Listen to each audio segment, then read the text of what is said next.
Você já experimentou aquela sensação de olhar pela janela e, de repente, ser tomado por uma vontade irresistível de pular? Você olha para o vazio lá embaixo e pensa consigo mesmo como seria fácil simplesmente deixar de existir com um único passo. Ou então, quando está dirigindo à noite e, de repente, imagina fazer uma curva brusca, colocando um fim em tudo ali mesmo. Mas calma, não há nada de errado com você. Na verdade, esse fenômeno é bastante comum e até tem um nome. É conhecido como o chamado do vazio. É como se, nos momentos de quietude da vida, quando estamos sozinhos com nossos pensamentos, o abismo nos chamasse. Mas por que isso acontece? O que nos atrai para a beira? Será que realmente queremos morrer? Provavelmente não.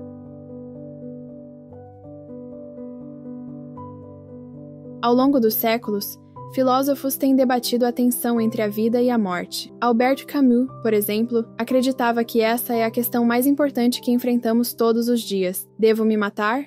Ou devo tomar uma xícara de café? Essa é a essência do que ele chamou de o absurdo. Para Camus, a vida é um ciclo repetitivo e sem sentido. Vivemos, lutamos e, no final, morremos. A questão do suicídio surge quando começamos a nos perguntar se toda essa luta vale a pena. Camus não nos oferece fé ou salvação, mas sim uma rebelião contra o vazio. Ele reconhece que a vida não tem um significado inerente. Vivemos, morremos, e isso é tudo. No grande esquema das coisas, o significado só existe na mente das pessoas. Somos nós que, de forma subjetiva, atribuímos significado às coisas. É por isso que duas pessoas podem ter interpretações radicalmente opostas sobre o significado da mesma coisa. Rebelar-se contra o vazio significa reconhecer sua existência e, ao mesmo tempo, aceitar a falta de sentido inerente à vida. Quando conseguimos abraçar essa realidade absurda, damos um passo decisivo em direção à felicidade. Como Camus descreveria,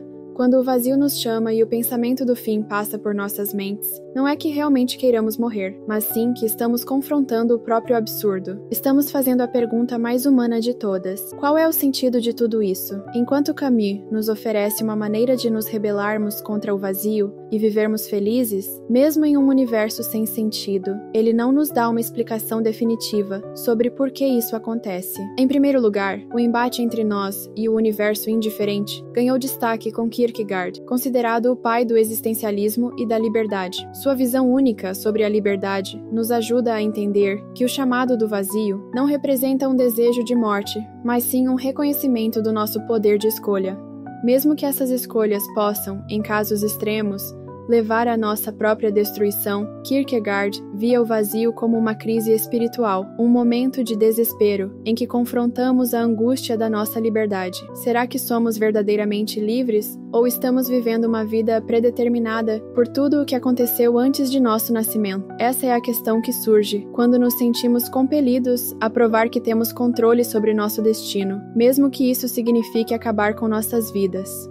Kierkegaard nos alerta, porém, para não cedermos a esse impulso. Em vez disso, ele propõe que aceitemos o salto da fé, confiando que há algo além do desespero e do vazio. Em outras palavras, essas tentações sempre surgirão nos momentos de quietude e tristeza de nossas vidas, mas escolher viver mais um dia é o verdadeiro ato de liberdade. É nessa decisão que encontramos a essência da existência autêntica. Como Sêneca certa vez disse, o estoicismo nos lembra que, às vezes, simplesmente viver já é um ato de coragem.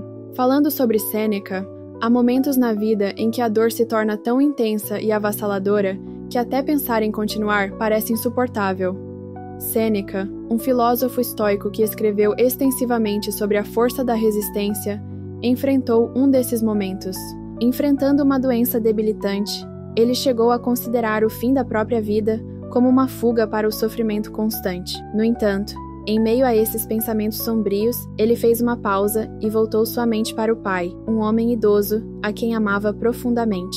Sêneca percebeu que não era apenas o seu sofrimento que importava. A dor que seu pai sentiria com a sua perda pesou sobre ele. Será que seu pai conseguiria suportar a morte do filho? Sua partida causaria ainda mais sofrimento para aqueles que o amavam e dependiam dele. Foi então que Sêneca decidiu continuar vivendo. Não porque a dor havia diminuído ou porque ele encontrou alívio imediato, mas porque entendeu que, em certas situações, escolher viver é, em si, um ato de coragem. Ele reconheceu que, embora o estoicismo nos ensine a aceitar nossa mortalidade, ainda estamos conectados às pessoas ao nosso redor. Nossas escolhas têm consequências que afetam aqueles que nos amam e dependem de nós. E às vezes, é por eles que encontramos a força para seguir em frente. Então, é por esse motivo que devemos seguir em frente. Viver é a única resposta ao chamado do vazio. A ideia de que nossas vidas influenciam os outros, seja para o bem daqueles que nos cercam, é talvez parte da verdade,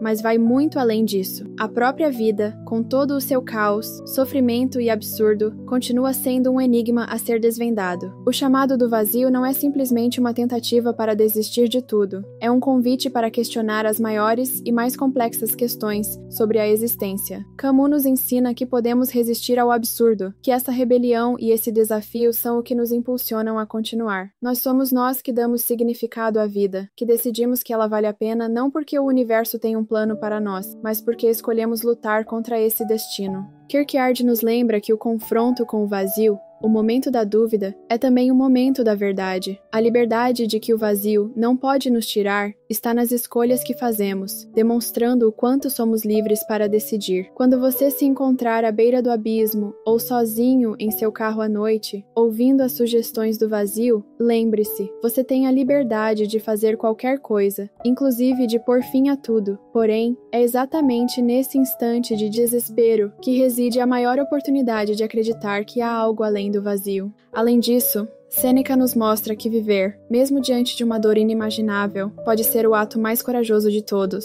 Não vivemos apenas por nós mesmos, mas também por aqueles que amamos, por aqueles que permanecerão quando partirmos. Às vezes, simplesmente acordar amanhã é o gesto mais heróico que podemos ter. A vida pode ser absurda, mas somos livres para abraçar esse absurdo e viver com propósito, mesmo quando tudo parece vazio.